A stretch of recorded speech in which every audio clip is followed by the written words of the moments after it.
The wild prophet Jeremiah, as Israel was going into captivity in Babylon, wrote an important prophecy that would materialize thousands of years later on the hills of Samaria.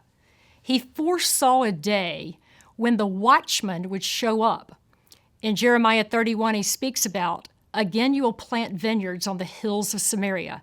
The farmers will plant them and enjoy their fruit. There will be a day when the watchmen cry out on the hills of Ephraim and say unto you, O Israel, let us go up to the Lord our God." Can you try to picture what Jeremiah must have been thinking from his cell where he was imprisoned? How can it be that these Babylonian Gentile invaders are coming to literally take our lives into captivity? How is it that there's going to be a day when Gentiles arrive and actually are not just standing with us, but they're leading us spiritually? So this must have been a profound moment for him. What is the word watchman there? It's only used one time in all of the Old Testament, and it is the word in Hebrew called Natsrim. It literally means the Gentile branch. So we make no mistake to understand that the Gentiles would show up in Israel's modern history on the hills of Samaria, and they would speak into the spiritual future of the nation. Come, let us go up together to the Lord our God. There would be an awakening among the Gentiles somehow inside this generation. I believe God is choosing this generation to address his attitude about the Jews to those who are literally seeing the unfolding of the prophecies with their own eyes. That is, that we're getting to see Israel come into full blossom, and we're getting to play that role as observers and protectors of this nation. It's an exciting time inside of Israel today. If you can imagine that God, when he gives identity, he releases it to you in such a way that it's personal. So to be a stranger to him is to really be a stranger to yourself.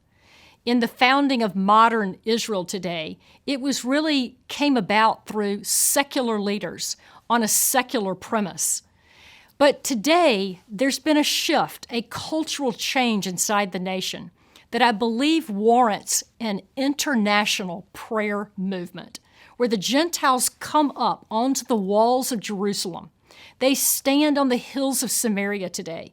They stand from their own nations, and they pray into the restoration of spiritual identity into the nation of Israel. God foresaw that it would take place. He would take out the heart of stone and give Israel a heart of flesh. He would put a new spirit inside of them.